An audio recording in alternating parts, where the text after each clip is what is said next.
बोलो। ऐसे में एक प्रश्न उठता है, क्या हमारे देश में प्रजातंत्र पर कोई खतरा है, या यह एक राजनीतिक प्रश्न है? तो इसका समाधान क्या होना चाहिए? जनता का सरकार है, जनता ने वोट दिया है, जनता ने सरकार को चुना है, और ये समस्या न केवल राजनीतिक है बल्कि आर्थिक भी है। लेकिन सबसे पहले हम इसमें राजनीतिक समस्या की बात करते हैं।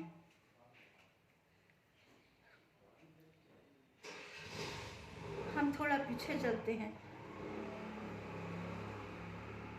17वीं शताब्दी के बाद जब फ्रांस की राज्य क्रांति हुई, उस समय से प्रजातंत्र का विचार फ्रांस में आया, उसके बाद धीरे धीरे पूरी दुनिया में फैल गया, और इसका असर न केवल विभिन्न देशों पर हुआ बल्कि औद्योगिक क्रांति भी हुई। राजतंत्र और सामंततंत्र, इसको जनता ने नकार दिया। द्वितीय युद्ध के पश्चात दो बड़े देशों में मतभेद प्रारंभ हो गया। एक और जहां अमेरिका पूंजीवादी तरीके का डेमोक्रेसी चाहता था या लोकतंत्र चाहता था, तो दूसरी ओर रूस साम्यवादी तरीके का लोकतंत्र चाहता था। इस संबंध में दोनों देशों में काफ़ी मतभेद हुए और एक प्रकार से ये शीत युद्ध की जड़ बन गई। रूस में एक ही दल के नियंत्रण में अति केंद्रित सरकार की स्थापना हुई, जिसका रिमोट कम्युनिस्ट पार्टी के हाथ में था, और हमारे देश में बहुत से राजनीतिक दल बने क्योंकि संविधान ने संघ बनाने की आज़ादी दी। हमारे देश में यदि बहुत से दल बने तो ये भी एक समस्या रही। जरूरी था कि दो केंद्रीय शक्तिशाली दल बनते, लेकिन ऐसा हुआ नहीं। बहुत सारे दल बन गए, अधिकांश जो है राष्ट्रीय स्तर के नहीं थे, और 1914 के बाद जो दल सत्ता में आए, ये एक केंद्रीकृत राजनीतिक दल की प्रणाली बन गई।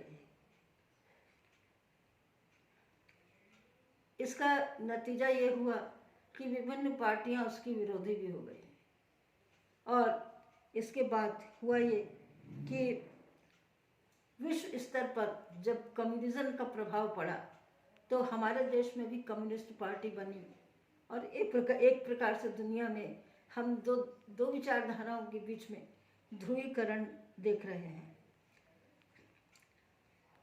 कम्युनिस्ट पार्टी का असर एक और हुआ कि चीन से लेकर के दक्षिण पूर्व एशिया तक के साम्यवाद के कीटाणु पनपने लगे, और ये भी एक अघोषित युद्ध जैसी बात हो गई। कोरिया, लाओस, वियतनाम, कंबोडिया, ये सब देशों में कम्युनिज्म फैल गया, जिसका कि नेतृत्व चीन करने लगा।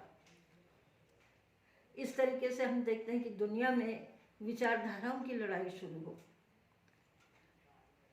इस समय चीन जो है, चूंकि वो अपने देश की परिस्थितियों के अनुसार विचार कर रहा था, तो उसने लेनिनवाद को बदल के अपने को मार्क्सवादी बना लिया।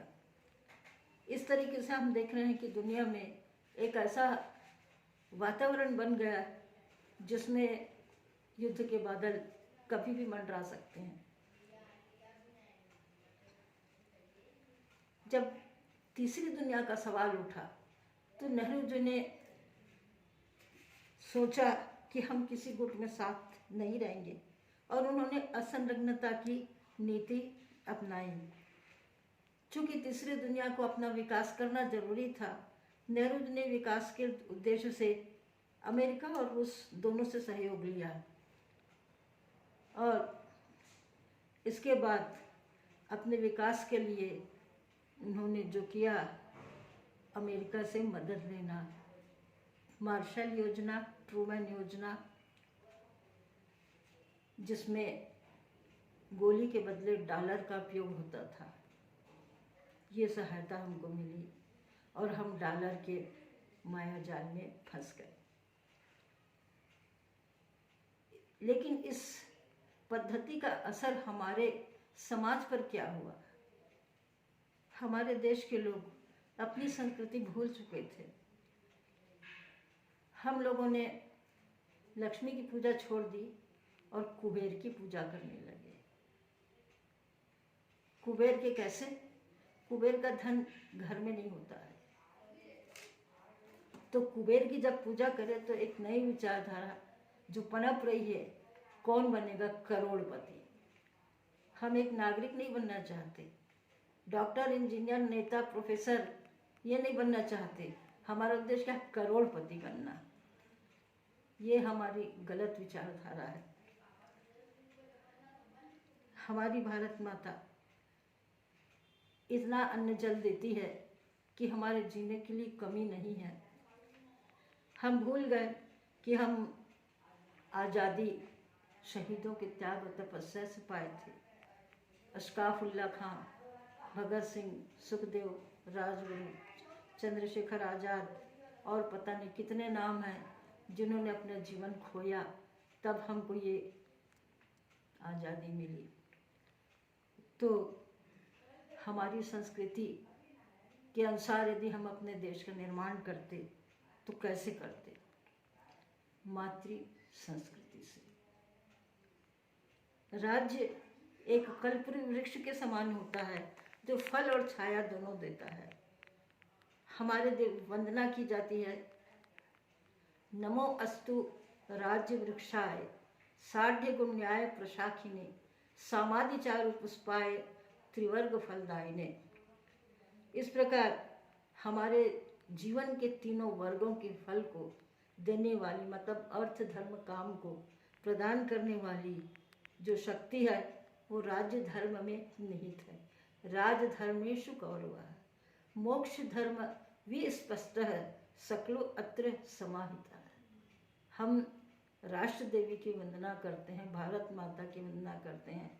हमारे भीतर वो शक्ति आए जो आज तक के हमारी दुनिया में प्रवाहित होते रही है। भारत माता की जय।